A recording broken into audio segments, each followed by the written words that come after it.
Deixa eu compartilhar aqui.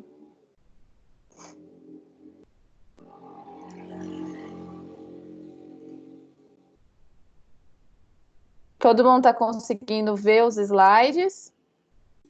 Sim. Então tá bom.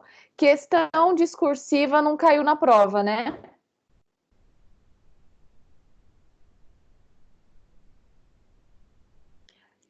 Pessoal, Não, eu preciso que... professora. Não, né? Não.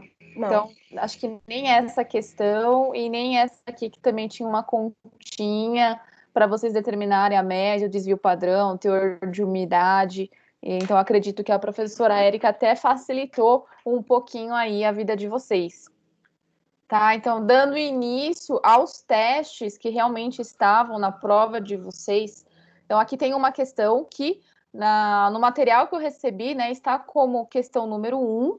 Não sei na prova de vocês qual é a numeração que pertencia a essa questão, tá? Aí eu queria saber de vocês, se vocês tiveram dúvida nessa questão aqui, que se refere às etapas, né, pelas quais os alimentos são submetidos no laboratório, após a determinação dos métodos analíticos.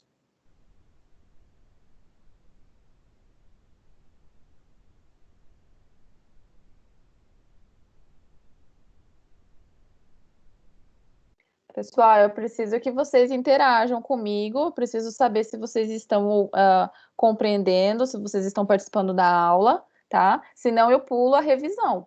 E aí a gente já começa a matéria em si.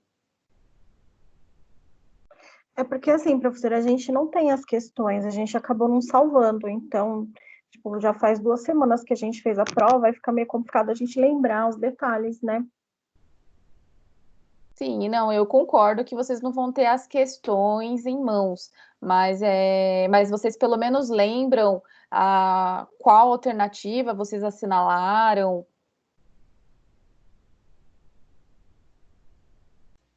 Eu lembro bem pouco, eu até anotei meu gabarito, mas eu não sei onde tá.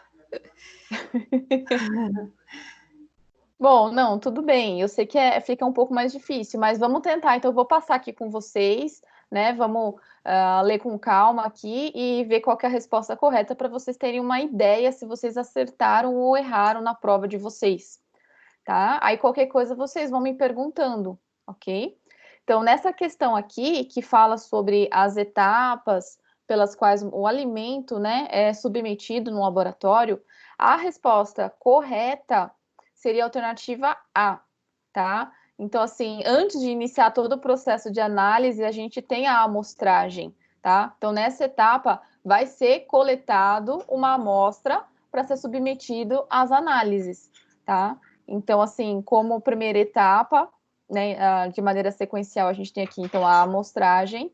Em seguida, é submetida a coleta da amostra, tá? Talvez aqui tivesse ocorrido algum tipo de confusão, né, ou dúvida para vocês na hora da prova, porque, na verdade, a amostragem, coleta de amostra, quase que a gente se refere ao mesmo processo, né? Em seguida, nós temos aqui a rotulagem e identificação e depois segue aí a análise laboratorial. Ok? Dúvidas nessa daqui? Por mim, não. Tá, então vamos dar sequência aqui. Vocês me param aí qualquer coisa, qualquer dúvida. Essa daqui era uma questão de verdadeiro e falso, tá? Em relação ao rótulo, né? Então, a declaração no rótulo do valor calórico, né? Do conteúdo de nutrientes e componentes deve ser feita em forma numérica. Essa informação nutricional deve ser detectada também em porcentagem dos valores diários, tá? Então, para estabelecimento dos valores diários, foram utilizados os valores diários de referência com base, né, na resolução aqui. Aí, tendo em vista o texto acima e a legislação brasileira para a rotulagem de alimentos, assinale, né, verdadeiro ou falso para as afirmativas abaixo. Então, aqui, nós temos 4 afirmativas aqui, né? As 2 primeiras verdadeiras e as 2 últimas falsas. Então, aqui, ó. Obrigatoriamente, a informação nutricional deve ser expressa por porção ou percentual, né, dos valores diários. Então, é uma afirmativa correta, tá? A declaração simplificada de nutrientes pode ser utilizada quando o alimento apresentar quantidades insignificantes dos nutrientes, segundo a regra de arredondamento de nutrientes. Também uma afirmativa correta. Os valores diários devem ser calculados conforme a necessidade individual? Não, tá? Então, assim, de qualquer maneira, essa porcentagem ela precisa estar expressa no rótulo aí dos produtos. Ok. Pode-se declarar no rótulo alegações de saúde sensacionalistas e milagrosas, contando que os efeitos sejam comprovados. Essa daqui, de cara, vocês já poderiam descartar, porque não pode apresentar no rótulo, né, qualquer informação aí milagrosa, sensacionalista, tá, que vai induzir aí ao consumidor a um consumo, às vezes numa quantidade até mesmo exagerada, qualquer, né, coisa do tipo, ok? Nessa questão, vocês tiveram dúvida na prova?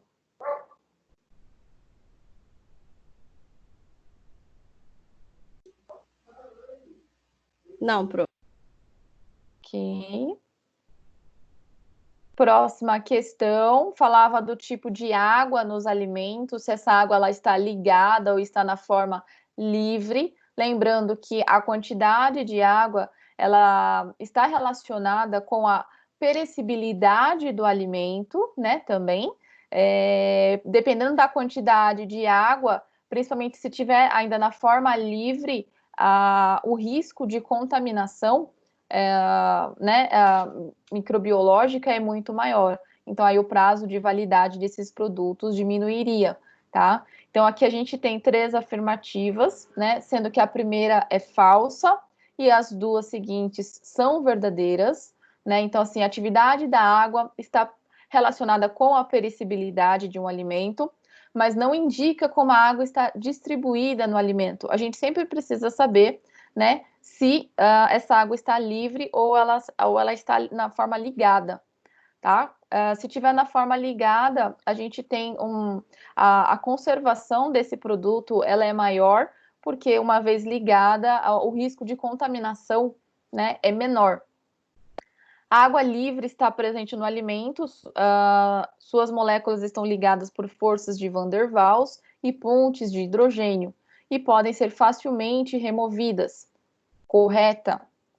Afirmativa 3. A água ligada está a água ligada está ligada quimicamente com outros compostos do alimento, dificilmente removida e que não oferece meio para o crescimento de micro-organismos.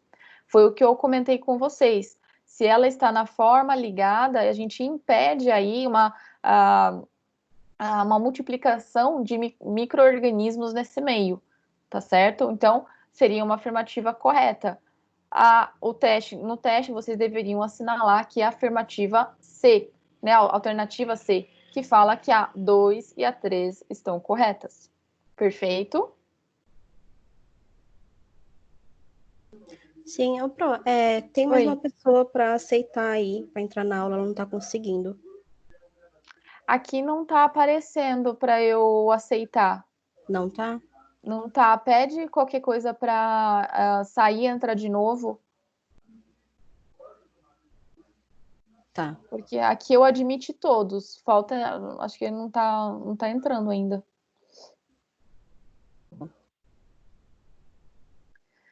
A questão 4 falava da reação de Maillard, que acontece nos produtos quando submetido principalmente ao aquecimento. Então, a gente tem uma reação de carboidratos com proteínas, né, de açúcares com proteínas, e isso leva ao escurecimento de alguns alimentos, tá? As afirmativas corretas é a 1, a 2 e a 4, tá? A 3 ela está errada porque aqui a gente também tem uma pegadinha, né? A reação de Maillard ela acontece com açúcar redutor, tá? E aqui está escrito açúcar não redutor, tá? Talvez isso que pode ser que tenha confundido vocês também um pouco aí na hora da realização da prova. Ok? Ok. A outra questão falava sobre os carboidratos, né? Sobre as características dos carboidratos. Nessa daqui, todas estão corretas, certo?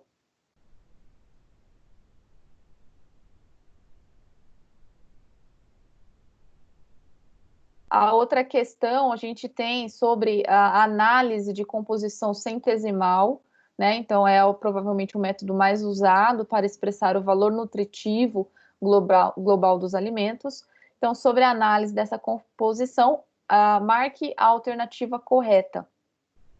Nessa daqui, a alternativa correta é a E, então a composição centesimal compreende as determinações de umidade, cinzas, lipídios, proteínas, carboidratos e fibra alimentar quando necessário.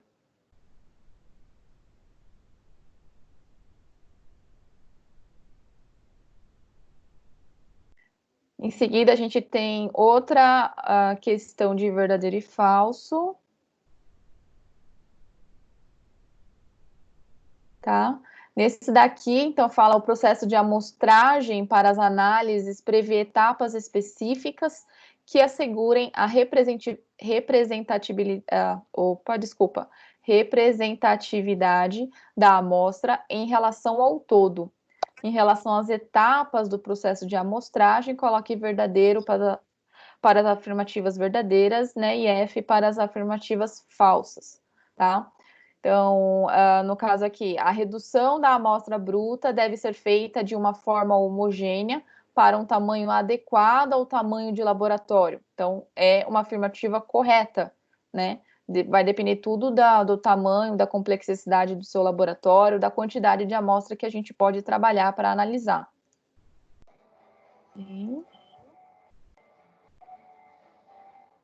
A primeira etapa de preparação das amostras sólidas deve converter o material para a forma de pó ou granulado, sendo essa técnica chamada de quarteamento.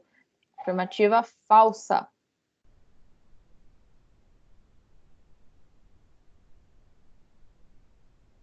A coleta das amostras fluídas é realizada após agitação, homogeneização, com coleta de mesmo volume, né, do alto, do meio e do fundo do recipiente, para você ter uma visão geral, né, de todo o conteúdo aí da amostra. Perfeito.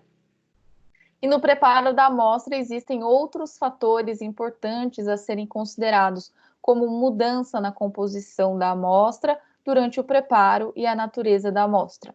Também afirmativa verdadeira. Então, a alternativa correta para assinalar seria a letra B.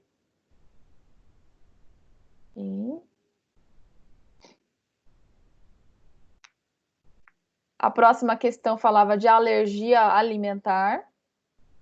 Vocês tinham que avaliar duas afirmativas aqui, né? Então, uma resolução da Anvisa estabelece os requisitos para a rotulagem obrigatória dos alimentos que causam alergias alimentares.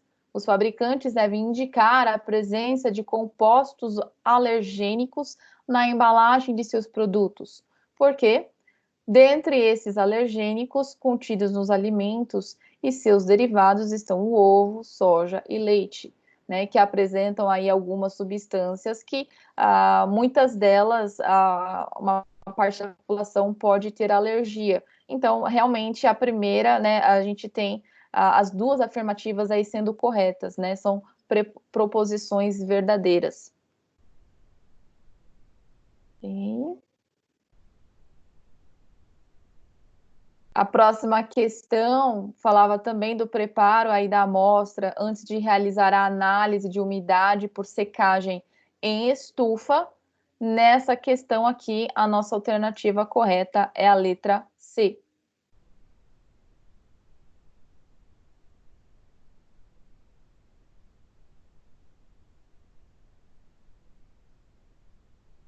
Na questão 10, vocês tinham uma tabela para vocês relacionarem, né, as colunas.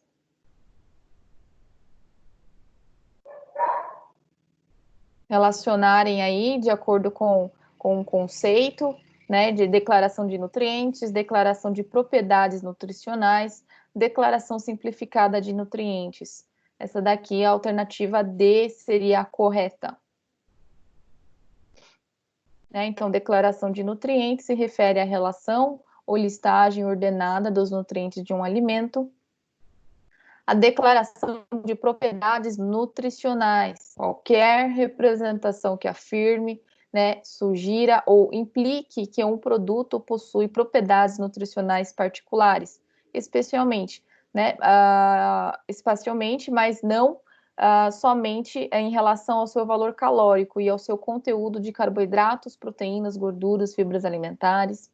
E a declaração simplificada de nutrientes, que é a relação ou listagem ordenada de um grupo de nutrientes de um alimento, quando um número determinado de nutrientes aparece em quantidade insignificante no alimento. Então, a alternativa D.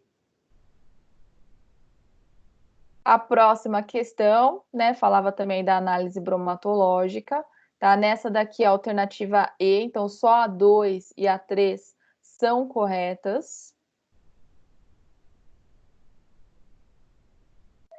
Então, a primeira, porque aqui está errada, aqui, ó, a indústria de alimentos utiliza as análises bromatológicas somente quando os órgãos de controle exigem um parecer a respeito da qualidade da matéria-prima. Então, essa daqui já seria incorreta, pois sempre, né, independente se no dia você vai ter uma fiscalização ou não, né, nos processos produtivos, vai ser necessário a análise, né, o controle de qualidade das amostras do produto. Vou comer, Didi. A próxima questão, né, é uma das perguntas, né, a descrição trata de qual tipo de amido. Então, a gente tem toda uma contextualização aqui, característica, e a gente tinha que assinalar que tipo de amido, né? Então, nessa daqui, letra D, amidos modificados.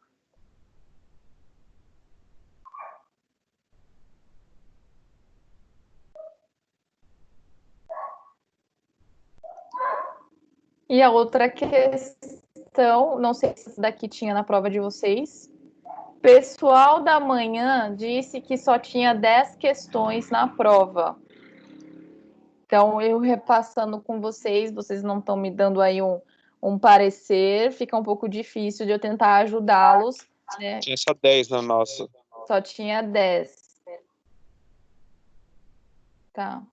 Então, essa daqui eu não sei se estava na prova de vocês ou não. Era para vocês relacionarem, né, com o tipo, né, amido, celulose, pectina, com a sua característica. Nessa daqui, a alternativa C seria a correta.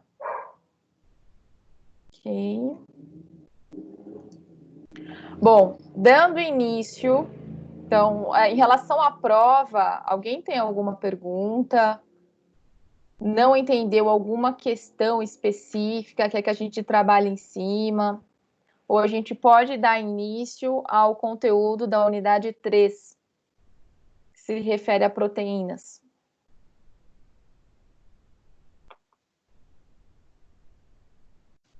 Oi, professora. Oi. Então, da minha parte, eu não acabo não tendo dúvidas porque eu não sei exatamente qual que eu errei na prova. Então, fica um pouco difícil ter essa noção de dúvidas, né? Porque eu realmente não lembro da minha prova. Então, por mim, poderia iniciar o conteúdo novo. Tá, então tudo bem.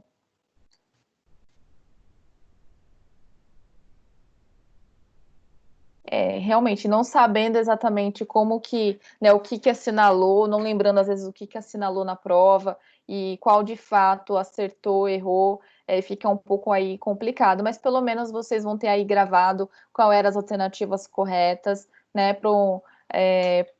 mesmo para vocês tirarem qualquer dúvida posterior aí que surja em relação ao assunto. Bom, iniciando o conteúdo da unidade 3, né? Então, a gente vai dar início ao estudo das proteínas, né? Que a gente pode considerar as proteínas como grandes macromoléculas, né? Essenciais para a vida dos seres vivos, né? Como um todo, pois elas desempenham diferentes funções dentro desses seres vivos, tá? Então, nós temos várias funções, né? Que vai desde a estrutura celular, nós temos enzimas, que são proteínas, então toda enzima é uma proteína, porém nem toda proteína é uma enzima, tá? Hormônios são proteínas, nós temos funções transportadoras, né? Para algumas proteínas, como a hemoglobina, né? Que é uma proteína, tá? Então, assim, as proteínas, elas são essenciais à vida, né? E o organismo humano, ele é capaz de sintetizar, né, algumas proteínas e muitas outras a gente precisa adquirir através da alimentação, ok? Em relação à estrutura, né, das proteínas, a gente pode dizer que, por ela ser uma macromolécula, ela é constituída por elementos menores, né, que a gente dá o nome de aminoácidos, ok? Então, a menor unidade de uma proteína é o aminoácido, ok?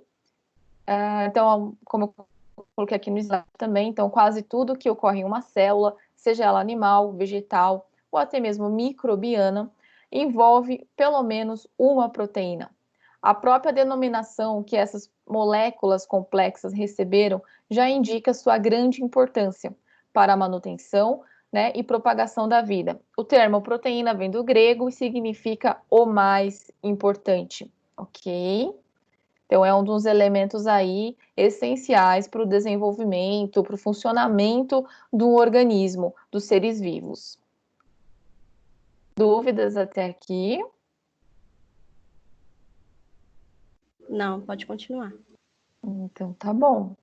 Tá? Então, assim, elas são um dos elementos mais abundantes, né, em todos os seres vivos, como eu falei para vocês. Eu trouxe aqui uma tabela, não sei se está nítido para vocês, mas representa aqueles exemplos de funções que eu citei, tá? Então, assim, as proteínas, elas são abundantes, elas são diferentes uma das outras por causa dos aminoácidos que carregam em sua estrutura. Então, todas elas são formadas por aminoácidos, só que dependendo da sequência de aminoácido na sua estrutura, a gente vai ter uma proteína diferente com uma função específica, né? Então, como eu falei, a gente tem enzimas que são proteínas, como exemplo, amilase, lipase, pepsina, que fazem parte da digestão, né? Transporte seria a hemoglobina, parte de estrutura, a quitina, tubulina, queratina, hormônio, insulina, glucagon, faz parte da defesa do organismo, então anticorpos. E aí também tem aí a questão do armazenamento, né? Função de armazenamento, tá? Então são algumas funções que podem apresentar dentro do nosso organismo aí, né? Então elas são estruturas muito importantes para toda a manutenção da vida. Ok? Vamos dar uma olhada aqui na estrutura básica, né? Das unidades funcionais da proteína, na menor unidade aí, que seriam os aminoácidos, tá? Ao todo, a gente tem por volta de 21 aminoácidos diferentes, ok? E elas são, essas proteínas, elas são formadas, então, por uma sequência específica desses aminoácidos, tá? Mas todos os aminoácidos, eles são bem parecidos, então eles apresentam essa estrutura que eu coloquei aqui no slide para vocês, ok? Então nós temos um carbono central ligado a um grupo de nitrogênio, né? Com ligações simples, que a gente chama de grupo amina, tá? Nós temos aqui uma ligação com outro carbono aqui, juntamente a uma dupla ligação com oxigênio e uma ligação simples com o grupo hidroxila. Esse grupo funcional é o ácido carboxílico. Então, todo aminoácido sempre vai ter que apresentar esses grupos funcionais. Grupo amina, grupo ácido carboxílico, né? Eles ligados aqui a um carbono central. E esse carbono central, ele também vai receber uma outra ligação, que aqui eu representei pelo elemento R, que seria uma cadeia lateral. É essa cadeia lateral aqui que vai diferir de um aminoácido para outro. Então, a gente vai ter outras estruturas penduradas nessa parte aqui do aminoácido, é o que vai diferenciar um aminoácido do outro. Muito difícil identificar a estrutura de um aminoácido, turma?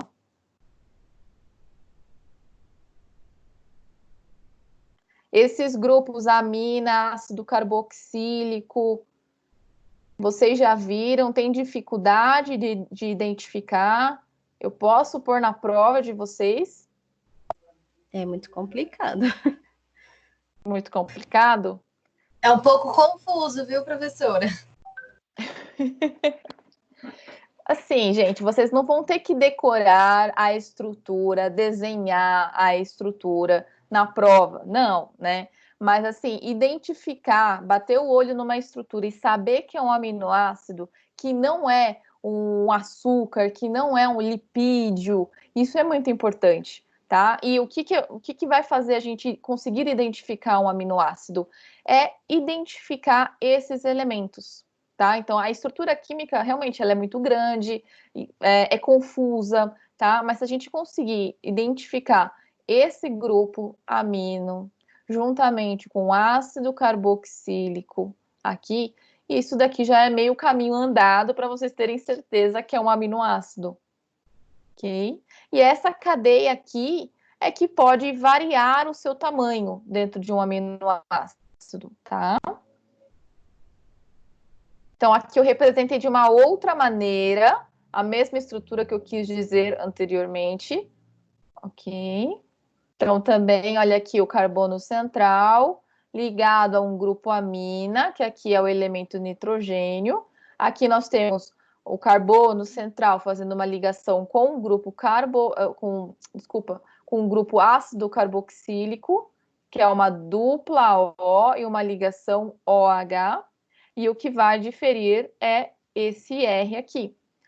As proteínas, elas são formadas, então, por um conjunto desses aminoácidos. Então, um aminoácido se liga a outro aminoácido através de uma ligação, né, peptídica, e aí esse conjunto de aminoácidos, né, na verdade, forma uma cadeia polipeptídica, que vem a ser uma proteína, tá? Então, é um conjunto de aminoácidos. Tranquilo?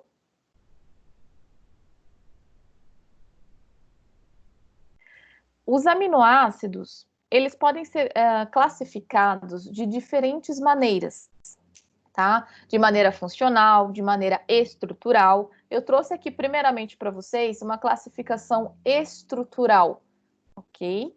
Que tem a ver, né, com as características da cadeia lateral. Lembra aquele elemento R que eu representei aqui no slide para vocês? Que é o que vai diferenciar um aminoácido do outro, dependendo do tipo de grupo que vai ser encaixado nessa cadeia lateral, a gente vai ter uma classificação específica para esses aminoácidos. Então, nós temos os aminoácidos alifáticos, tá? Nome lindo, facinho de identificar, de lembrar. Esse tipo de aminoácido, então, na verdade, apresenta estruturas penduradas aqui na cadeia lateral que não tem anéis aromáticos, tá? É importante a gente frisar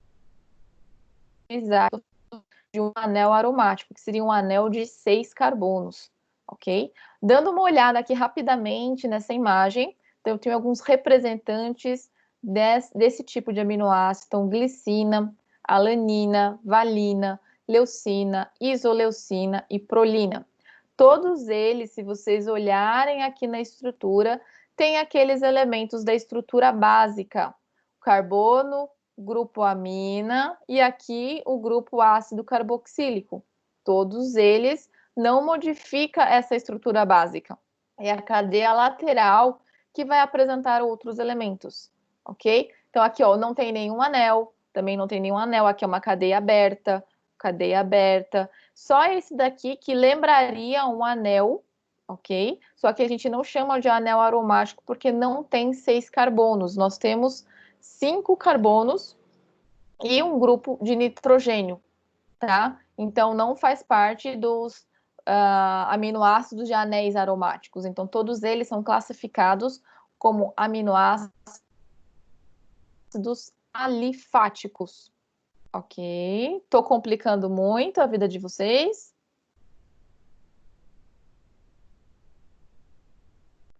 Só por causa dos nomes. Só por causa dos nomes.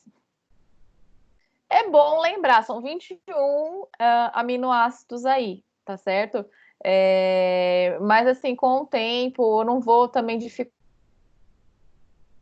tanto aí para vocês, mas o mais importante é pelo menos saber identificar onde está a estrutura básica aí de um aminoácido, saber o que faz parte da cadeia lateral, pelo menos eu pedi, né, para identificar aonde é a cadeia lateral, onde é a estrutura básica, tudo bem? E aí os nomes aí eu vou tentar facilitar, que eu sei que nem todo mundo tem facilidade de memorizar esses elementos. Okay?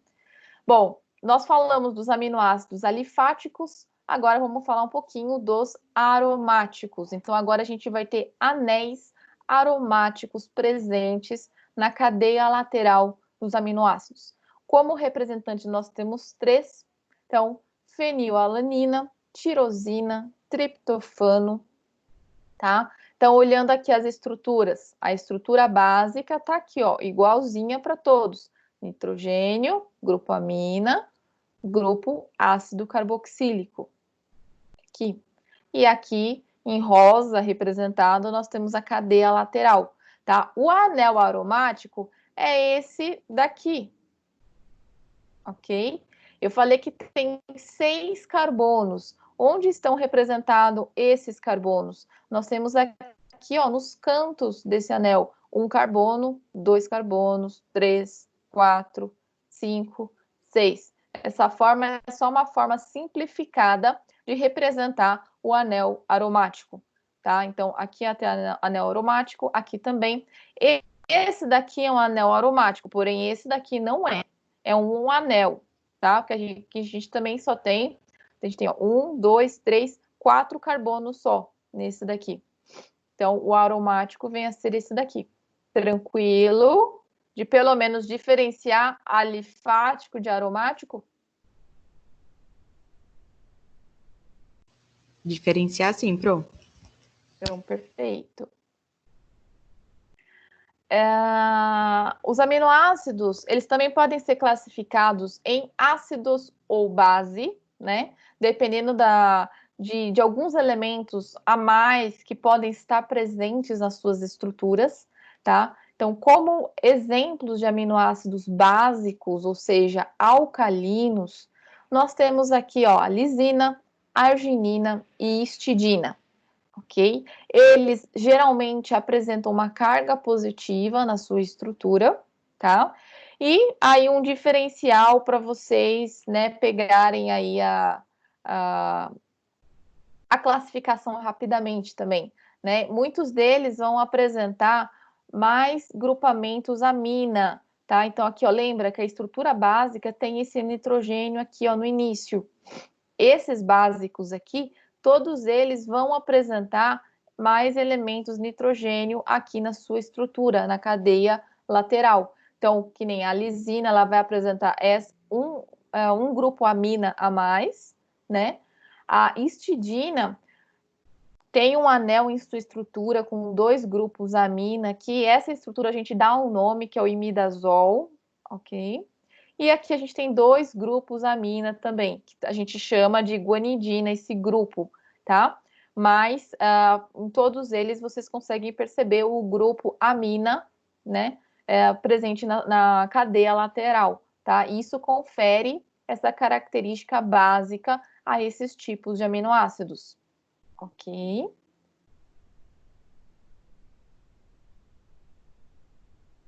Os aminoácidos ácidos, né, nesse caso aqui, eles são carregados negativamente, enquanto os alcalinos têm carga positiva, então os ácidos apresentam carga negativa, tá? E qual que é o diferencial? Eles vão apresentar um outro grupo ácido carboxílico. Então, lembra, aqui a gente tem a estrutura básica.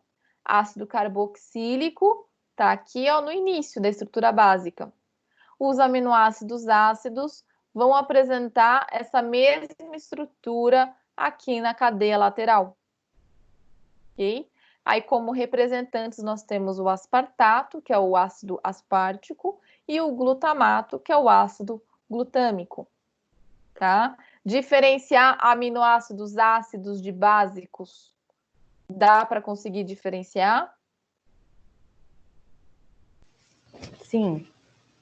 Então, tá bom. Então, um tem os grupos ácido carboxílico a mais em sua estrutura e os outros grupos amina, né, presente na estrutura da cadeia lateral. Nós temos também aminoácidos com o grupo amida.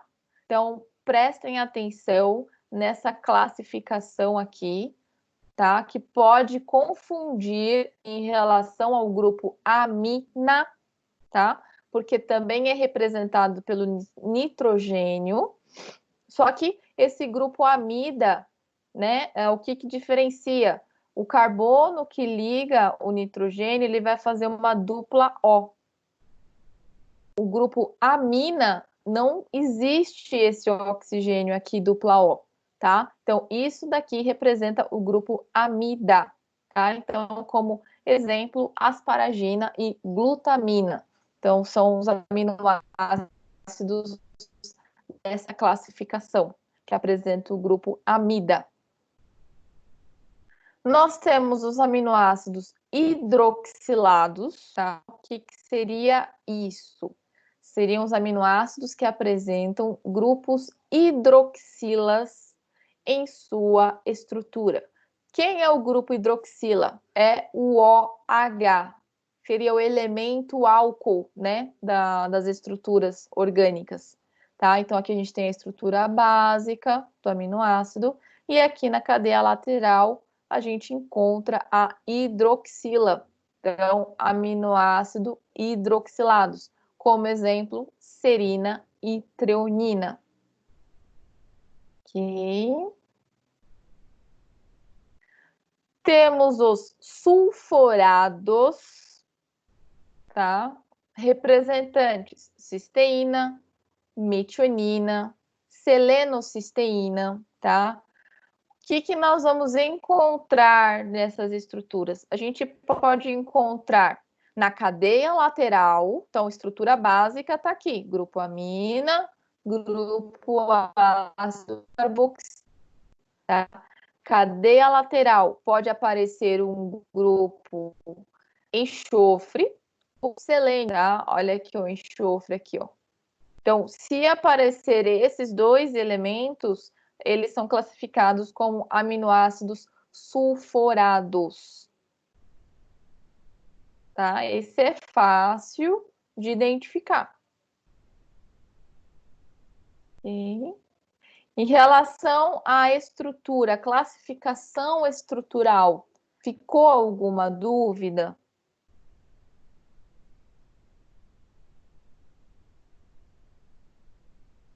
Posso cobrar isso na prova. Se ninguém me fala nada, eu vou cobrar na prova. Mas pega leve, né, professora? Pegando leve, lógico, gente. Pegando leve sempre. Mas eu só quero mesmo ter uma noção de se vocês estão acompanhando, se está muito rápido, se vocês estão entendendo essas estruturas químicas. Eu sei que é chato, né? É um pouco complicado, mas é mesmo para vocês se acostumarem, né, a identificar o que vai ser uma proteína, o que vai ser um carboidrato, um lipídio depois, pela estrutura química. Ok?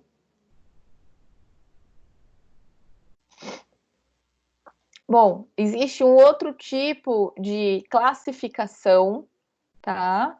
a classificação que eu diria que seria quase que uma classificação por disponibilidade desses aminoácidos até, né, no nosso organismo. A maioria deles, né, a gente produz, a gente sintetiza, né, o organismo humano sintetiza, e algum deles nós não sintetizamos, tá? E aí a gente vai classificar eles em dois tipos: os não essenciais e os essenciais. Esses primeiros aqui, os não essenciais, nós produzimos todos eles no organismo. Já os essenciais, não produzimos. E isso significa o quê?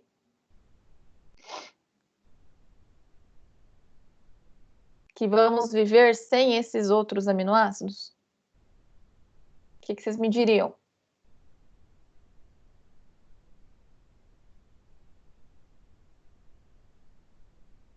Precisamos adquirir de fontes externas esses aminoácidos essenciais, tá? Para tornar a dieta mais completa e a gente conseguir adquirir os 21 aminoácidos aí que existem.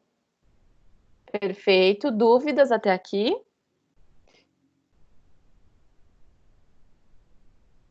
Como eu falei para vocês, né, as proteínas elas estão presentes em todos os seres vivos, porque faz parte da estrutura, da funcionalidade das células, tá? Então, quando eu penso em fonte alimentar que contém proteína, a gente poderia dizer que existem diversas fontes que a gente pode adquirir, então, esse tipo de proteína. Por exemplo, a proteína de origem animal e a proteína de origem vegetal. Será que existe diferença entre esses dois tipos de proteína? Tem alguma que seria mais completa do que a outra? Vocês saberiam me dizer?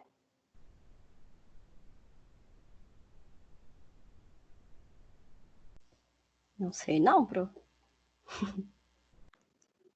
Por exemplo, e se as pessoas que são vegetarianas, que não adquirem carne, será que elas têm algum comprometimento? Eles estão se alimentando, ingerindo as proteínas de maneira completa? O que vocês acham? Oi? Gente, as proteínas de origem animal, elas são mais completas, né? Porque a gente consegue adquirir todos os essenciais, os aminoácidos essenciais, em relação às proteínas vegetais, que sempre vai ficar com deficiência em um ou mais tipo de aminoácido essencial aí, tá? Então, por isso a importância, né, de você ter uma dieta bem variada, com proteína animal, com proteína vegetal, para completar, né, todos esses aminoácidos essenciais, que são aqueles que a gente não sintetiza no organismo, que nós precisamos ingerir, tá? Né, obter de uma fonte externa aí, ok? Então, a proteína de origem animal é mais garantida que a gente consiga adquirir todos os aminoácidos, aí tendo uma dificuldade aí maior para quem só se alimenta de produtos vegetais, ok? Bom, mas de maneira geral, todas as proteínas produzidas biologicamente podem ser utilizadas como proteínas alimentares, se tiverem em abundância, né, para o ser humano adquirir essas proteínas, não serem tóxicas ao corpo, ter fácil digestão, ok? Serem funcionalmente utilizáveis em produtos alimentícios. Então, será que dá para incorporar durante o processamento de alimento essa proteína de interesse? Ser nutricionalmente adequada, então é necessário ao organismo, vai trazer um benefício maior aí a incorporação dessa proteína, ok? Quando a gente fala em digestão, né, eu falei que no início que a proteína é uma macromolécula.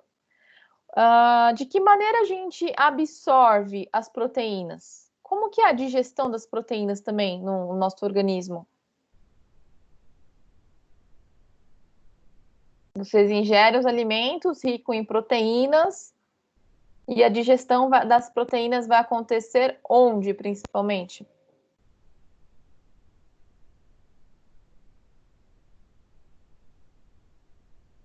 Ninguém sabe.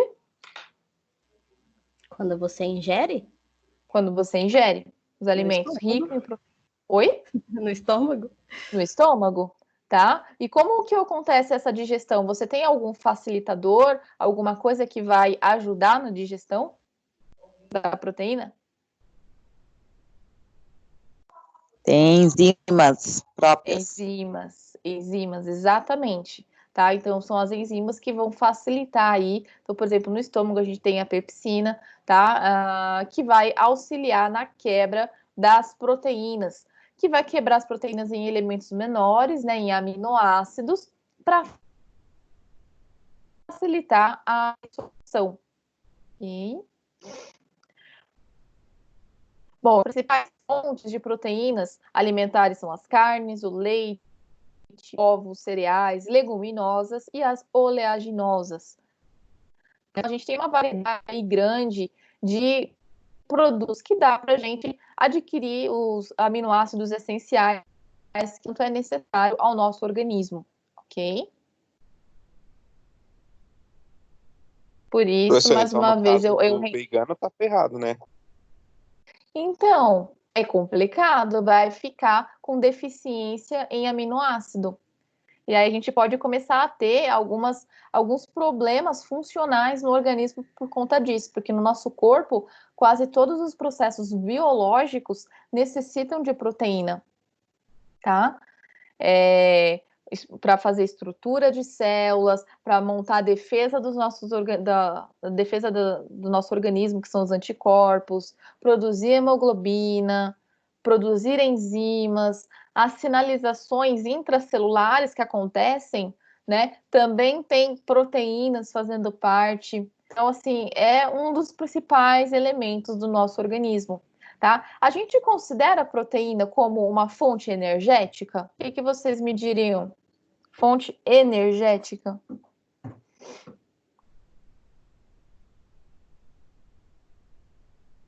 Qual que é a principal fonte energética do organismo? Não diretamente, glicose, né? Glicose é a principal fonte energética. Perfeito, que é a principal fonte utilizada.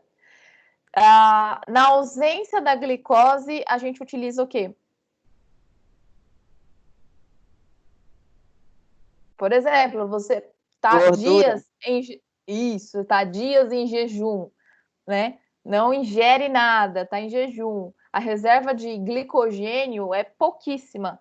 Acabando o glicogênio, acabando toda a glicose, a gente passa a utilizar a gordura para a produção de energia, tá? Então, sendo a segunda fonte energética utilizada. As proteínas, a gente utiliza para produzir energia? Sim. Existe a possibilidade de converter proteína em energia, sim, mas é a última fonte utilizável, tá? Se você ficar num jejum prolongado aí, tá? Vai terminar com todas as reservas de gordura. Quando você começar a ter quebra de proteína para produzir energia, você vai começar a trazer prejuízo. A proteína é mais para aumento de tecido, né? No caso? Oi? A proteína é mais para aumento de tecido, de tecido. A proteína ela é essencial para a gente ter todas aquelas funções iniciais que eu citei das proteínas, para você produzir enzimas, para você produzir defesa no corpo, produzir hemoglobina, né? Vários elementos intracelulares necessitados. Assim, as proteínas elas participam de todos os processos celulares do nosso organismo. Não escutei. Acho que a internet está um pouquinho ruim só. Oi, Deu tá pra me entender? ouvindo? Agora eu tô. Eu já li várias coisas a respeito, tal, né? Porque mulher adora ler sobre dieta, no geral, né? Uhum. Existe realmente, quando você ingere vários tipos, por exemplo, você ingere proteína, aí de repente ingere gordura, excesso, aí entra, por exemplo, leite, que é rico em cálcio. Existe uma briga de enzima quando existe uma variedade de alimentos ingeridos? Briga de enzima? Isso você está falando na hora da digestão? É, sim, aí por conta de criar gases, mal-estar, tem a ver ou não? Eu quero Assim, dizer, a minha pergunta mistura, seria, tem alimentos que não combinam? você pode ter a união de alguns elementos nos alimentos, né, na sua alimentação, que pode trazer uma combinação não legal, né? Que vai favorecer fermentação, isso dá gases, né? Vai dar uma sensação de mal-estar, mas o que você também pode ter é algumas combinações que vai diminuir a absorção de alguns elementos pelo nosso organismo, tá? Porque vai bloquear a absorção intestinal de alguns elementos. Então, dependendo do que a gente está ingerindo, você pode ter ou favorecer, né, a absorção, você adquirir todos os elementos, proteínas, carboidratos, glicose, ou algum elemento específico pode estar bloqueando a absorção de outros. Okay? Então, aí um exemplo para vocês. Mas pode sim, a combinação do seu prato, dependendo da forma como vocês montaram, vocês podem aí estar provocando até mesmo um mal-estar, principalmente se você induz aí uma fermentação maior no seu organismo. Ok? Ok, obrigada. De nada.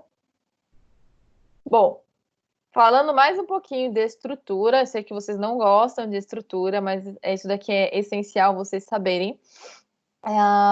O que eu mostrei lá no início da estrutura do aminoácido, lembra que eu falei que um aminoácido se liga ao outro por ligações peptídicas, aí a gente vai criando uma cadeia de aminoácidos para dar origem a uma proteína, tá? Não sei se vocês lembram, as proteínas elas são produzidas nas células, tá? A partir do ribossomo, que vai fazer a leitura da fita de RNA mensageiro, e aí a gente vai ter a formação das proteínas. Então, essa sequência de aminoácidos é o que vai dar a característica de uma proteína específica, tá? Então, os tamanhos das proteínas, elas são variadas, vai depender dessa sequência de aminoácidos, e isso vai caracterizar uma função específica, né, para uma função diferente para outra proteína. Então, essa primeira estrutura que eu digo que é uma estrutura linear, seria a estrutura primária das proteínas, que é uma sequência específica de aminoácidos, com ligações peptídicas, unindo cada um dos aminoácidos. Ok? Então, estrutura específica.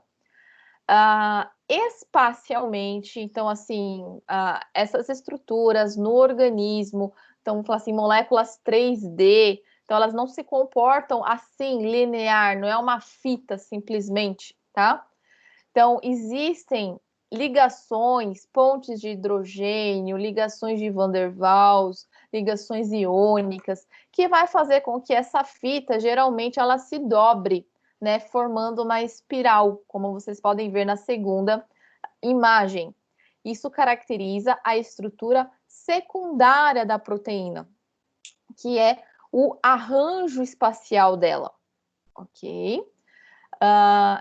Essas proteínas, elas também podem se ligar a outros elementos, como alguns tipos de metais, ferro, né, outros elementos, e criar novas ligações. Então, ela acaba se fazendo, se dobrando cada vez mais, ligando, né, diferentes partes da sua cadeia com outras porções da sua cadeia. Por isso que parece que essa fita, ela foi amassada, né? Então, é um enovelamento. da cadeia polipeptídica. Então, esse tipo aqui de estrutura é a estrutura terciária da proteína. Algumas proteínas podem apresentar a estrutura quaternária. O que seria essa estrutura quaternária? Vocês estão vendo aqui que a gente tem duas cadeias peptídicas em amarelo, que representaria essa daqui, a terciária. E temos outras aqui de outra cor, né, vermelhinha. Isso significa que essa proteína aqui, ela é formada por mais de uma cadeia polipeptídica. É como se eu pegasse, por exemplo, nessa imagem, como se eu pegasse 3 proteínas pequenininhas, juntasse elas, né, fazer várias ligações para formar uma proteína específica. Deu para entender mais ou menos? Um exemplo de proteína que tem essa estrutura quaternária é a hemoglobina. Ela apresenta 2 cadeias alfa e 2 cadeias beta. Então, ela tem 4 cadeias polipeptídicas, tá? É como se fosse 4 estruturas e sequência de aminoácidos, né? Com estrutura secundária, terciária, e depois elas são unidas aqui por outras ligações químicas, formando uma macromolécula maior. Tudo bem? Por que eu estou falando isso para vocês? Né? Vocês vão falar, mas é química, para que eu preciso saber disso? Gente, todas as características que a proteína ela desempenha no alimento, tá? É devido sim ao tipo de proteína, ao tipo de sequência de aminoácido que apresenta, mas também a sua estrutura espacial influencia muito, tá? Muitas vezes na textura do alimento, tá? No sabor, coloração, tá? E dependendo do procedimento que é submetido ao alimento, né? O processamento. Dependendo do processamento que é empregado, a gente pode ter uma desconfiguração dessa estrutura espacial. Vocês me entenderam?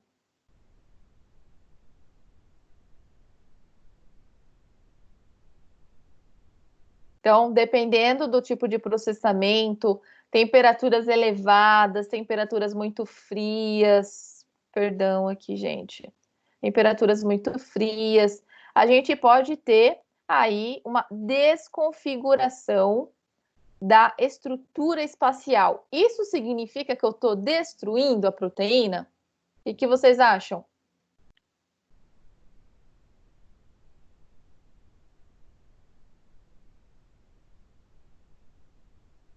Ninguém acha nada, ninguém responde. Gente, eu gosto de interagir. Vocês são muito quietinhos.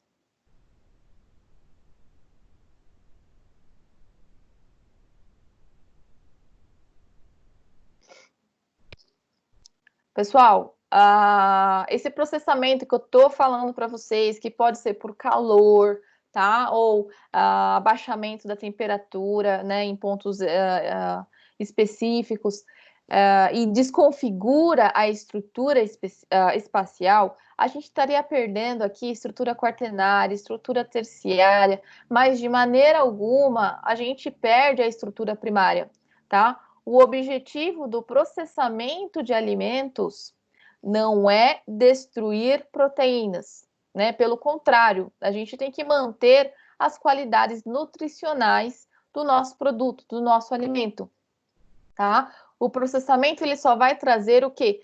Qualidade, né? Sensoriais aí para o produto, tornando ele mais atrativo, tudo certo? Então, assim, de maneira alguma, o processamento ele vai poder destruir a estrutura primária. Se eu destruo a estrutura primária, eu estou destruindo a proteína, tá? Então, a desconfiguração, tipo, eu desenrolar essas proteínas, tirando a estrutura quaternária, terciária, às vezes é válido e é desejada, né, que ocorra, né, esse tipo de alteração, que a gente dá um nome para isso, né, que é a desnaturação proteica, ok? Então, Toda vez que acontecer uma desnaturação proteica, eu estou mexendo em proteína.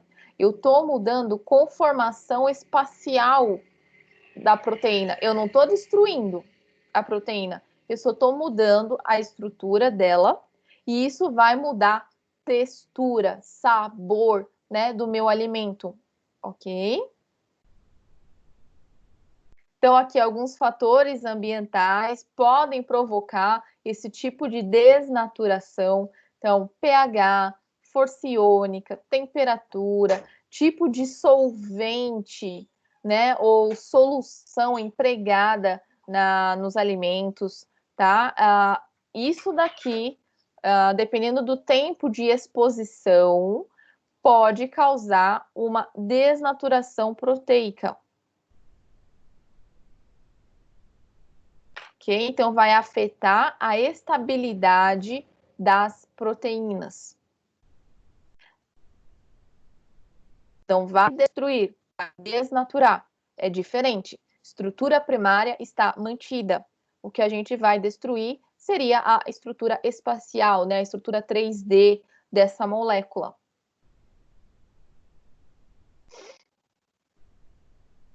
Tá, eu coloquei outra imagem para vocês entenderem mais ou menos.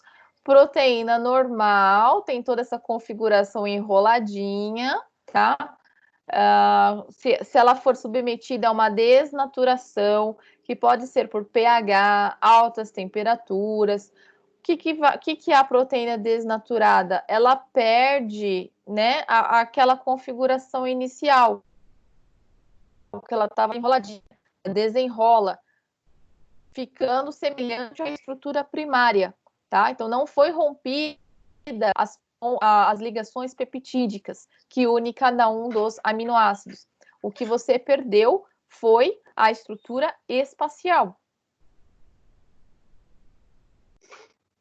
Então, como eu disse para vocês, essa desnaturação ela pode ser desejada em alguns casos e não, entendeu? Vai depender muito do quê? Do tipo de alimento, do tipo de proteína que está presente nesse alimento, tá? Se a desnaturação ela é necessária para trazer um sabor, uma textura diferencial para o nosso produto ou não, tá? Então, assim, uma característica da forma indesejada da desnaturação proteica é quando ocorre a perda da solubilidade, tá? Ou alguma propriedade funcional da proteína, tudo bem? Então, assim, dependendo, né, da proteína presente no alimento que você está processando, que você está produzindo, submeter uma desnaturação, então colocou em altas temperaturas ou um rebaixamento da temperatura, mudança de pH, você pode ter uma precipitação dessa proteína. Ela deixa de se misturar aos outros ingredientes do seu produto. Seria uma forma indesejada. Já por outro lado, a forma desejada, né? Existem várias formas desejadas, principalmente quando a gente tem aí a formação de espuma. Eu coloquei duas imagens clássicas de desnaturação proteica, tá? Todo mundo já fritou um ovo na vida, que eu tenho certeza aí, tá? Então vocês conseguem identificar uma mudança da clara do ovo, né? Então, assim, em temperatura ambiente, tá? Você leva então, temperatura ambiente, a coloração, né? Incolor, tem aquela consistência mais pegajosa, mais gelatinosa. Quando você coloca em altas temperaturas, a gente já começa a ter uma alteração de coloração e textura desse produto, tá? Então, começa a ficar esbranquiçado. Da onde vem essa coloração? Vem da desnaturação da proteína.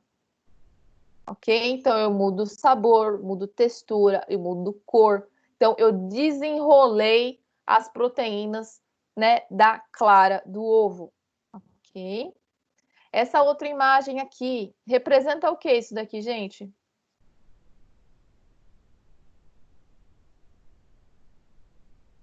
Meninas geralmente fazem isso claras em neve, né? Que a gente fala, para fazer bolo, fazer algum tipo de doce aí. Então, aqui eu dei 2 exemplos. Então, temperaturas elevadas e aqui agitação, tudo bem?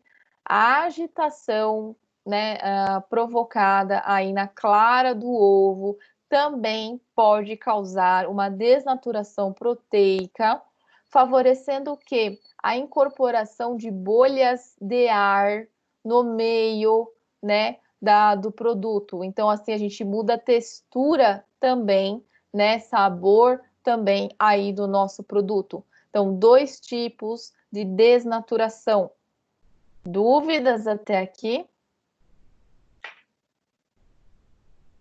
Perguntas? Por enquanto não, professora. Então, tá bom. Dependendo do produto, a gente pode ter uma desnaturação parcial. Então, assim, a proteína não perde totalmente a sua conformação espacial, né? As suas estruturas 3D lá, né? A estrutura terciária, quaternária. Então, tem uma desnaturação parcial. E isso favorece algumas propriedades funcionais das proteínas, tá? Uma delas é o poder emulsificante. O que seria isso, nessa propriedade emulsificante? A capacidade que a proteína tem em interagir tanto com componentes aquosos, como também com componentes oleosos. É como se a proteína fizesse uma liga entre esses elementos. Né? Um exemplo disso é o que acontece na formação de sorvete, né, que eu coloquei até uma imagem. Você precisa ter agentes emulsificantes, porque tem gordura, né, tem propriedades, tem componentes aquosos também na sua estrutura. A gente sabe que água e óleo não se mistura, para a gente ter aí uma mistura adequada para caracterizar um produto mais homogêneo, a gente precisa de algo que dê liga, tá? Então, algumas proteínas, elas apresentam essa propriedade, né, emulsificante, de dar liga aí de componente aquoso para componente oleoso. Ok? Desnaturação térmica, né, é a mais comum, que acontece durante o processamento de alimentos. Então, na maioria dos casos, traz ótimos benefícios, tá? Mas dependendo do tipo de proteína que a gente está se referindo, você pode ter uma mudança drástica aí das suas características. Eu coloquei aqui um exemplo. Então, a desnaturação térmica das proteínas da soja, ok? Diminui sua propriedade emulsificante e de formação de espuma. Então, se submeter a soja ao calor aí, ela não vai ter essa propriedade que eu falei para vocês de ligar, né, o componente aquoso com o componente oleoso e nem de formar espuma, tá? Por outro lado, resulta na inativação de inibidores de tripsina e lectinas, tá? Desnaturando a soja, a gente melhora a digestão proteica, porque os inibidores geralmente inibem a digestão proteica. As lectinas, elas impedem a absorção dos nutrientes. E a soja, né, uma vez desnaturada, a gente consegue melhorar aí que você bloqueia a ação dessas lectinas. Ok. Então, outro exemplo aqui de desnaturação térmica, agora com o exemplo de bebidas proteicas, né? Bebidas ricas em proteínas aí. Uma das coisas que pode acontecer durante a desnaturação térmica é a floculação, precipitação dessas proteínas presente na bebida durante armazenamento, porque a gente diminui solubilidade dessas proteínas, porque houve uma desnaturação, você mudou a conformação espacial das proteínas. E aí, muitas vezes, não é desejado que isso aconteça, porque vai mudar sabor, vai mudar essas propriedades sensoriais, tá? E aí não vai ser mais um produto atrativo ao consumo.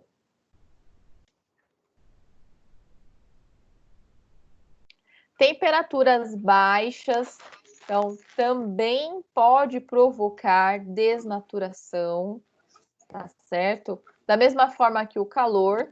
Só que, assim, se a gente acrescenta alguns aditivos, né, como sais ou açúcar na formulação, a gente aumenta a estabilidade dessas proteínas contra a desnaturação térmica. Então, algumas bebidas aí ricas em açúcar, né, que a gente sabe que tem proteína também, o rebaixamento da temperatura não vai pôr em risco, né, essas proteínas aí dessa bebida, tá? Porque o açúcar vai trazer uma estabilidade melhor ao produto, impedindo aí a desnaturação.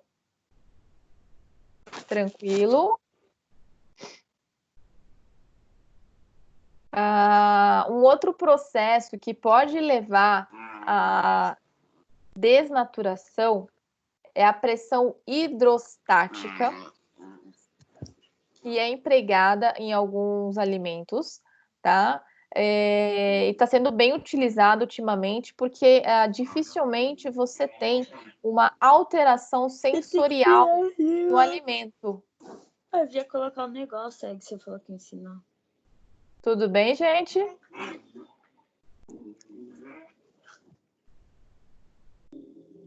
Ok. Então, pressão hidrostática pode causar desnaturação, tem a ver com a quantidade de água utilizada também durante o processamento, tá?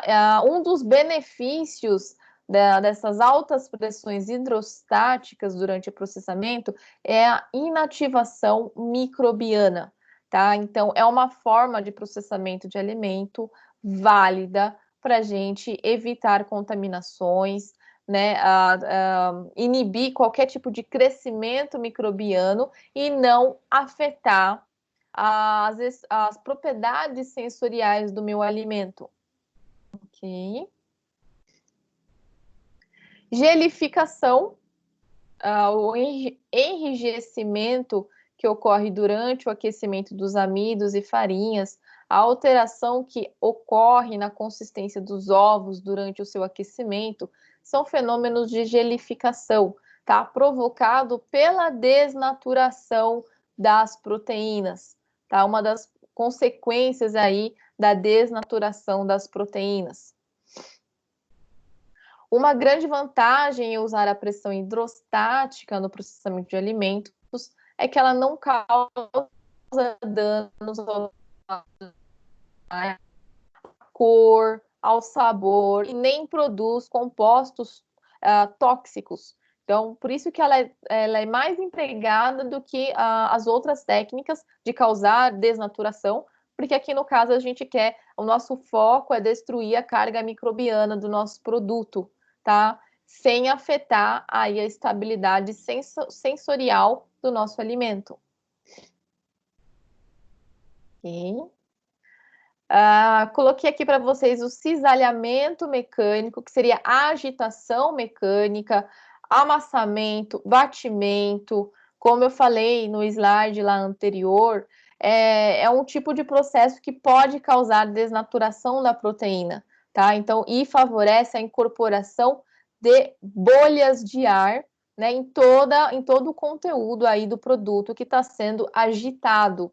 Então, aqui, ó, permite a adsorção de moléculas de proteínas na interface ar-líquido. Isso muda a textura do nosso produto. O cisalhamento, nessa desnaturação por cisalhamento, pode acontecer também pelo processo de extrusão, que você tem um processo, equipamentos aí que faz toda a mistura dos ingredientes de um produto alimentício, e aí a gente já tem desnaturação acontecendo, né, nesse produto aí automaticamente, e depois no final você tem a produção, né, na forma desejada aí do alimento processado. Também envolve, né, a agitação mecânica aí do nosso produto. E a desnaturação da proteína também pode ocorrer por mudanças do pH, tá? mudanças lá do meio que você está processando o seu alimento, né?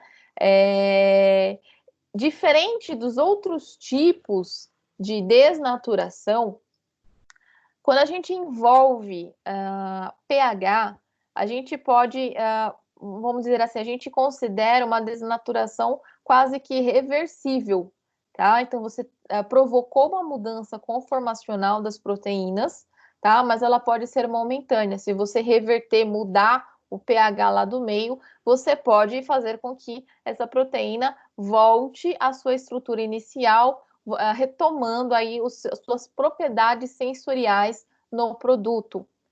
Então, o grau de desdobramento da molécula proteica é maior em valores extremos de pH alcalino do que em valores extremos de pH ácido, tá? Então, assim, a desnaturação acontece principalmente quando a gente tem um pH mais básico, mais alcalino aí. E como eu disse para vocês, na sua maioria das vezes, né, é um processo reversível. A gente consegue reverter esse desdobramento e voltar às características iniciais que o produto apresentava. Então, algumas contribuições de nutrição para os alimentos. Então, assim, dependendo do tipo de alimento, a gente melhora a digestibilidade, a biodisponibilidade e o valor biológico das proteínas, tá? Com a desnaturação. As propriedades funcionais das proteínas, por outro lado, podem ficar comprometidas, tá? Dependendo do tipo de proteína que está presente aí no alimento. Quando eu falo em propriedades funcionais, eu estou me referindo às propriedades que essa proteína vai conferir ao meu produto, tá? Então, assim, é uma proteína que geralmente tem poder emulsificante, vai dar a liga entre os componentes, é uma proteína que vai melhorar a formação da massa no meu produto, ok? É uma proteína que vai favorecer a incorporação de bolhas no meu produto, tudo bem? Então, dependendo do tipo de desnaturação que a gente induz no alimento, você pode mudar essa capacidade das proteínas em trazer uma característica, um benefício, né, ao nosso alimento no final, uma vez processado. Okay?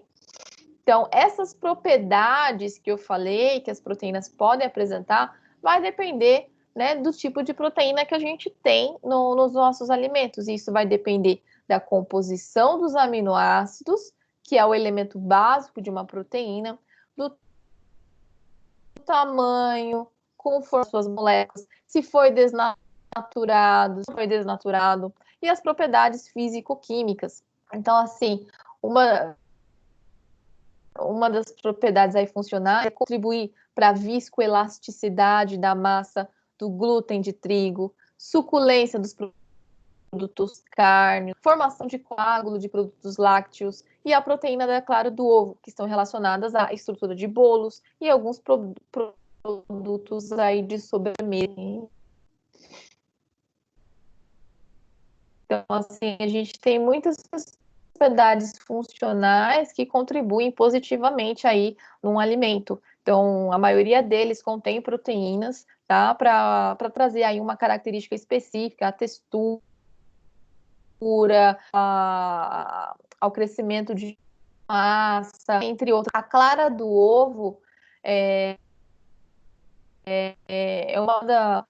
as proteínas, né, da clara do ovo é uma das mais desejáveis para a gente incorporar em um alimento, porque tem capacidade de gelificação, então trazer uma viscosidade maior ao meu alimento, tem poder de emulsificação, então de fazer essa liga entre água e óleo, né, dos ingredientes aí do meu produto, capacidade de formação de espuma, ligação com água e coágulo pelo calor, tornando essa proteína, então, aí altamente desejado para muitos alimentos. Tá. Essa tabela aqui, deixa eu ver se tá... Vocês conseguem observar ou não tá nítido para vocês? Aqui resume essas propriedades funcionais, né, que as proteínas podem apresentar no meu alimento. Então, elas podem ter aí uma característica, né, aumentar a solubilidade do meu produto, ok? Então, aqui principalmente em bebidas, desculpa, né? Bebidas, exemplo, proteínas do soro, podem dar viscosidade ao produto pela ligação, capacidade de ligação com a água, isso em sopas, molhos de carne, molhos para salada, sobremesa, tá? Tipo de proteína aí, principalmente as que estão presentes na gelatina.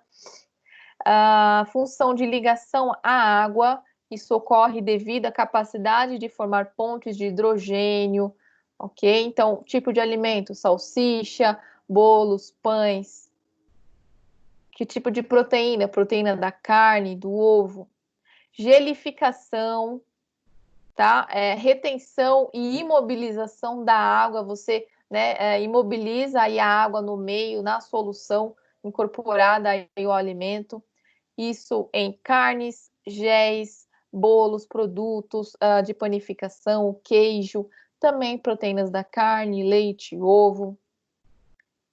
Coesão e adesão, que seriam ligações hidrofóbicas, iônicas e de ponte de hidrogênio que acontece, né, com os outros elementos aí, ingredientes que vão no meu alimento. Então, isso em carnes, salsichas, massas, produtos assados, presente aí na proteínas da carne, ovo e do soro também. Confere elasticidade ao meu produto. Poder emulsificante, que eu já falei para vocês, né? A capacidade aí de dar liga ao componente aquoso, ao componente oleoso. Capacidade de formação de espuma, tá? Isso em chantilly, sorvete, bolo, sobremesa, tá? Então, é a capacidade de incorporar aí bolhas de ar no meu produto. Fixação de lipídios e aroma, ok? Também proteínas do leite, do ovo, de cereais. Então, são algumas contribuições, vamos dizer assim, das proteínas para o nosso alimento, ok? Então, propriedades aqui funcionais, hidratação, solubilidade, propriedades interfaciais, que é essa capacidade de fazer o contato do óleo com a água, de incorporar bolhas de ar, tá? Ao meu produto final. Fixação de aromas, viscosidade, gelificação, texturização, né, que vai mudar do meu produto, formação de massa, né, propriedades sensoriais ao produto. Ok. Bom, em relação à hidratação, a gente se refere à água que está presente aí no nosso alimento. Então, a água ela pode modificar as propriedades físico-químicas das proteínas, promover ligações, né, entre as estruturas, e aí influenciar a temperatura, força iônica, pH, conformação proteica, e isso vai trazer algumas características aí de textura, né, ao meu alimento. Tá? Vocês já ouviram falar em propriedades reológicas?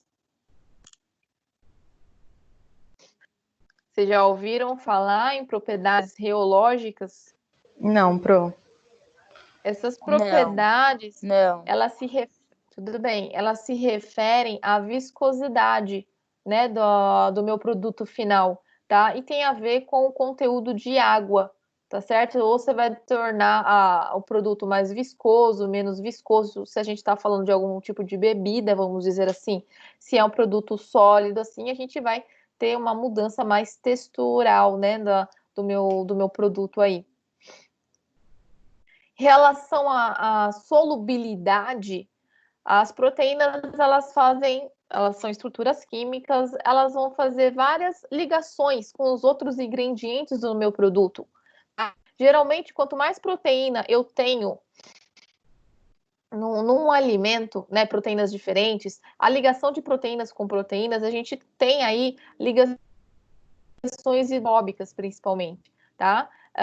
O que interfere, principalmente, na minha solubilidade vai ser a interação da proteína com o meu solvente, né? Se é a água que eu tô utilizando, ou se eu tenho algum produto oleoso que eu estou adicionando aí, né, para dar a consistência final do meu produto.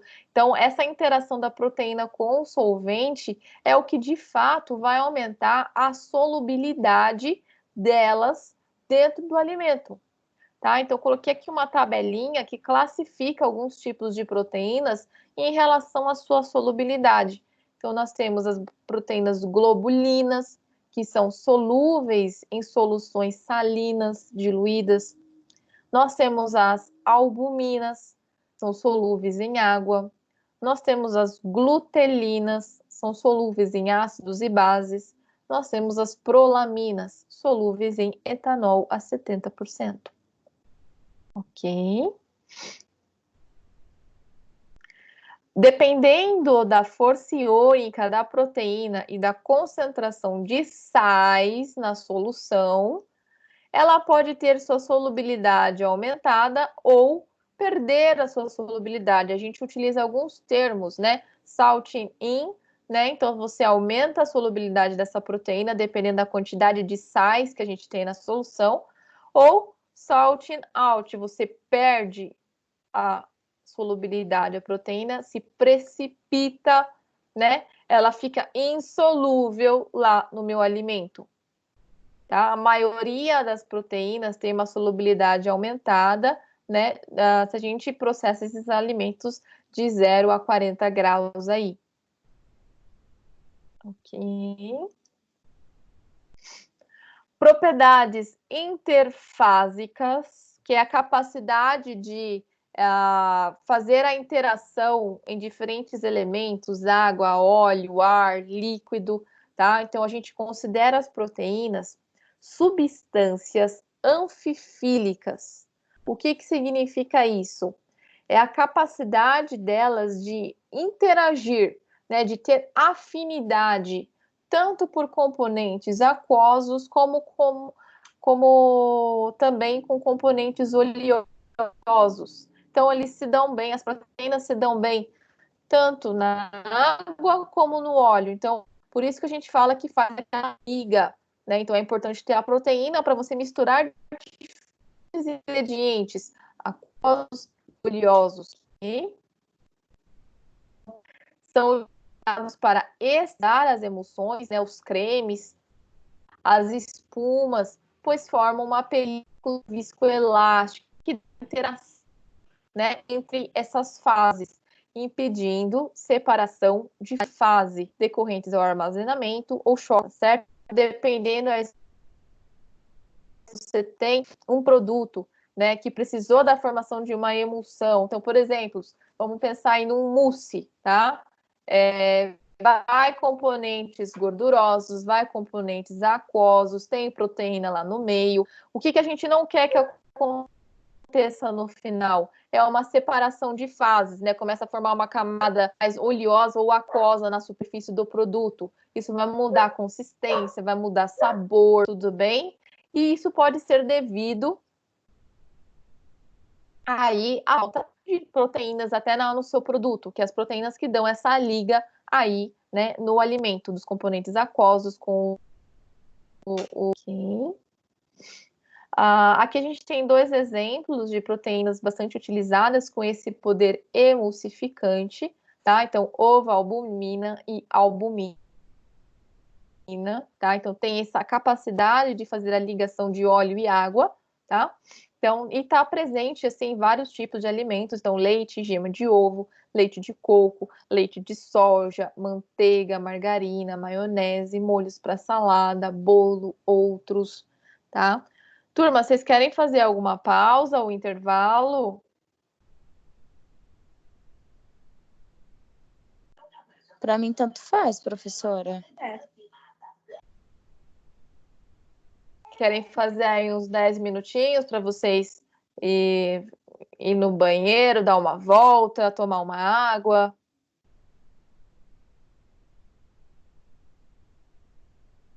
Então, vamos fazer aí uma pausa. Geralmente, o intervalo de vocês é que horário? Já passou até, né? Já passou, professora. Já passou. Vamos, vamos fazer uma pausa aí de 10 minutinhos para vocês fazerem as coisinhas de vocês. Aí a gente volta daqui 10 minutos. Perfeito? Ok. Tá bom. Ok, Então, pronto. tá bom. Então, tá bom.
Pronto, todo mundo voltou?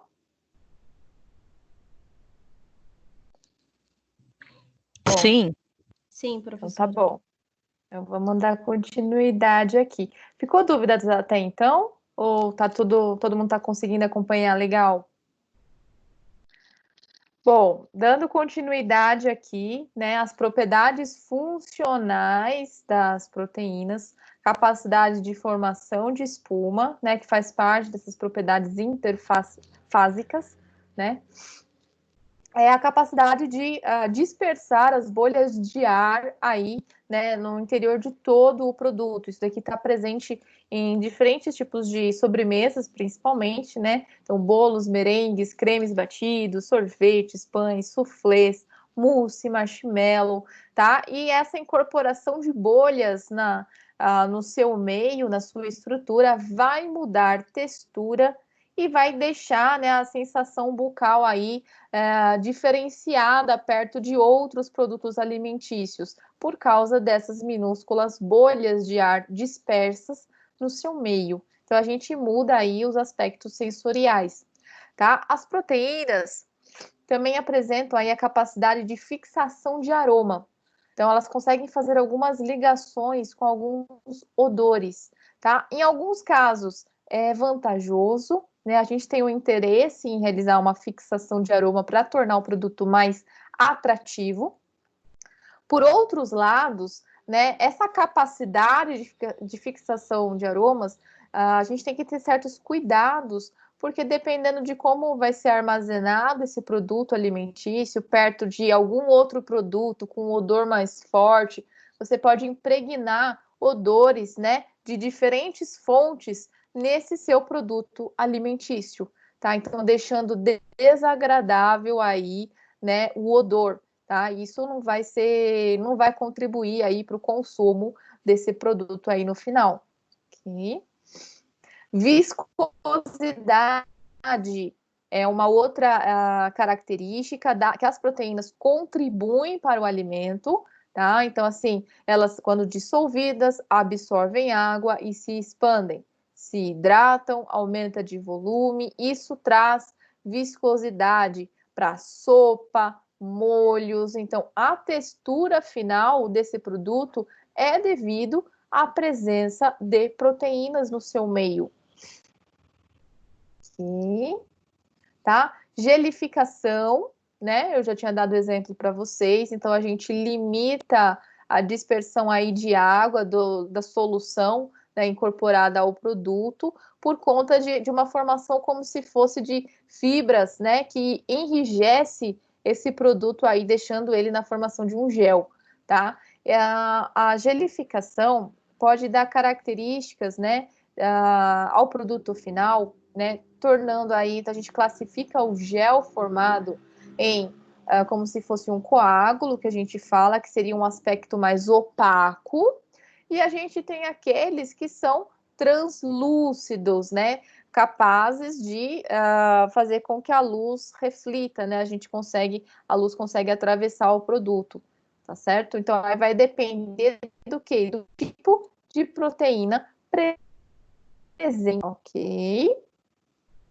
Tá? A texturização, né, também aí é contribuída pela presença de proteínas, então principalmente quando a gente tem a transformação de uma proteína globular em fibrosa, isso vai dar a alteração de mastigabilidade,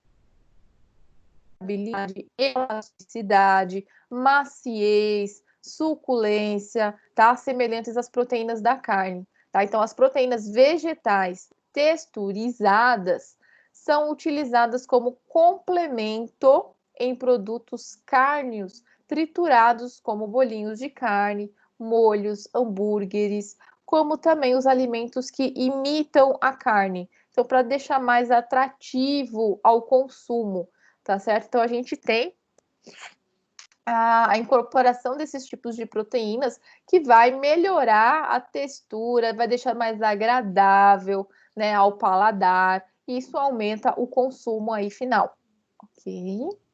Tá? Capacidade de formação de massa, tá? Devido principalmente aí à presença do glúten, tá? Que é formado por gliadina e glutenina, e é capaz de formar massas viscoelásticas após hidratação e amassamento, tá? Que aprisionam gás durante o processo de fermentação na fabricação de pães e produtos de panificação. Então, assim, todo produto que apresenta glúten, tá? Que vai ter essas propriedades de viscoelásticas, de até crescimento de massa, até, eles vão ter essa consistência macia, saborosa. Hoje em dia, a gente já tem produtos que não contêm glúten. Vocês já experimentaram produtos que não contêm glúten?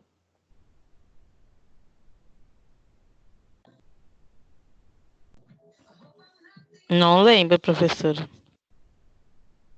Então, hoje já tem muitos produtos que têm essa restrição ao glúten, porque existe aí uma doença, né, a doença celíaca, na qual os pacientes são intolerantes ao glúten, causa várias irritações no organismo, principalmente uma inflamação intestinal, tá? Então, alguns produtos precisam ter a ausência desse produto, tudo bem? Tirando o glúten da nossa formulação do nosso alimento, ele ainda continua sendo atrativo. Só que se vocês tiverem um dia a curiosidade em experimentar um produto sem glúten e um produto com glúten, vocês vão ver que aquele que apresenta glúten, ele é mais macio, a massa ela se forma com mais facilidade do que aquele sem glúten. Então ele fica mais pilado, assim, não consegue me prender, tá? Então, assim, o glúten na massa, ele vai trazer aquela característica já que a gente está acostumado, né? A maciez de um pão, né? De um bolo, tá? Agora, um produto alimentício sem o glúten, ele já muda a textura, tá? O paladar já fica diferente. Mas é consumido aí, porque é saboroso também, só precisa se acostumar com a autorização do produto, ok? Os aspectos sensoriais vai envolver toda essa parte, essa característica, né, de textura, cor, gosto, aroma, né, que são características sensoriais e se tornam atrativas aí ao consumo final. Dentre essas propriedades sensoriais, a gente pode ter mudanças de cor no nosso produto. A coloração ela pode vir a partir de proteínas que estão presentes nesse alimento. Então, M-proteínas geralmente contribuem com a coloração vermelha, tá? Flavoproteínas contribuem com a coloração amarela, tá? E a metaloproteínas, elas vão dar um aspecto mais metálico. Então, vocês conseguem ver a importância que tem, né? Então, o que a gente comentou nessa aula para vocês? A importância das proteínas para o ser vivo, né? Então, a gente viu que tem várias funções biológicas essenciais à manutenção da vida, tá? Está presente em todas as células, tecidos do nosso corpo, tem função desde estrutura, transporte, defesa, tudo bem? A gente precisa consumir proteína. Algumas, né, como as proteínas elas são formadas a partir de aminoácidos, então alguns aminoácidos nós conseguimos sintetizar, mas outros a gente precisa adquirir de fonte externa, né? As proteínas de origem animal, elas são mais completas do que as proteínas de origem vegetal. Por quê? Apresentam todos os aminoácidos essenciais, né? Diferente das proteínas de origem vegetal, que pode ter deficiência de uma ou outra, ok? Então, a importância aí de um balanceamento, de uma dieta, né, rica em diversos ingredientes, nutrientes, para tentar completar aí o total de aminoácidos essenciais ao nosso organismo, ok? Então, as fontes são várias dessas proteínas. O que nós comentamos aqui? Os alimentos, eles sofrem processamento na indústria de alimentos, né? Então, o objetivo do processamento é trazer melhorias, né, sensoriais, ou até qualidades nutricionais maiores aquele produto, ou fazer uma restrição de algum ingrediente especial, por exemplo, não colocar o glúten no alimento, tá? E durante esse processamento de alimentos, a gente pode mexer com as proteínas que já estão incorporadas no produto. E isso vai mudar sabor, pode mudar coloração, textura, formação de massa do meu produto.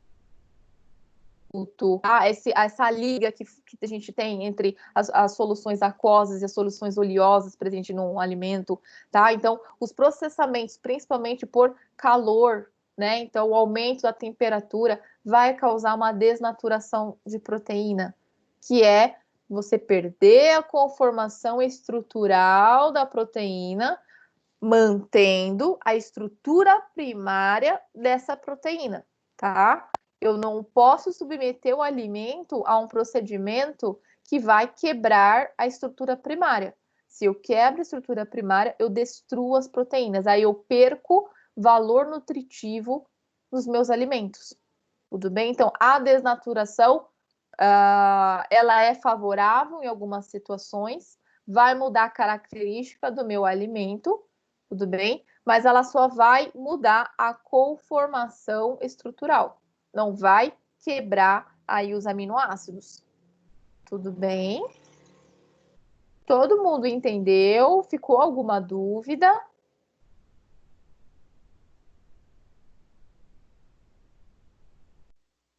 Por enquanto, não. Pessoal, foi tudo bem então a aula? Eu vou colocar esse material, os slides, no AVA, né? Na disciplina de vocês. E depois a gravação, o link da gravação também vai ser colocado no AVA para vocês terem acesso aí, ok? Eu espero que tenha ficado claro para vocês, né? Essa parte aí das proteínas, das propriedades, né? A importância tanto para o nosso corpo como para o alimento, né? Qual é a contribuição da proteína no alimento. E aí, na próxima aula, a gente vai dar continuidade, ainda falta algumas partes para a gente falar ainda de proteínas, tudo bem?